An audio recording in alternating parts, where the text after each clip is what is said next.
صوبائی دارالحکومت لاہور پنجاب میں قائم university of engineering and technology میں شعبہ تعلیم کے تحت طہارت کورس کا انعقاد کیا گیا، جس میں یونیورسٹی کے اسٹوڈنٹس اور دیگر اسلامی بھائیوں نے شرکت کی۔ مولانا محمد آصف اتاری نے اسلامی بھائیوں میں سنتوں بھرا بیان کیا۔ کوئی شخص طہارت حاصل کرتا ہے تو وہ پاکیزہ ہو جاتا ہے، اس لیے اسے طہارت کہا جاتا ہے۔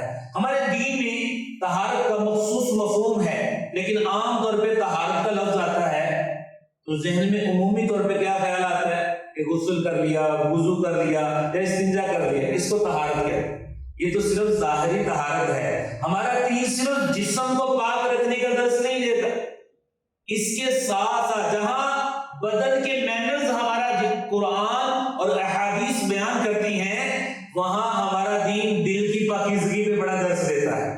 صرف دل نہیں، ہماری آنکھیں بھی پاک ہونی چاہیے، آنکھیں بھی طہارت والی ہوں، ہمارے دل بھی طہارت والے ہوں، ہمارے ذہن فضول اور گناہوں بری فکروں سے پاک ہوں، اور ہمارے دل بھی گناہوں بری فکروں سے پاک ہونا چاہیے۔ مولانا محمد آصف اتاری نے شرکاء کو کورس کروایا اور انہیں نجاست کی اقسام، نجاست کو دور کرنے کا طریقہ، ظاہری پاکیزگی کے ساتھ باطنی پاکیزگی کی اہمیت کے حوالے سے آگاہی دی، جبکہ مولانا محمد آصف اتاری نے اسٹوڈنٹس کی جانب سے کیے گئے سوالات کے جوابات بھی دیے۔ شرکاء کورس کو دعوت اسلامی کے تحت ہونے والے دیگر کورسز میں بھی داخلہ لینے اور دعوت اسلامی کے دینی ماحول سے وابستہ ہونے کا ذہن بھی دیا گیا۔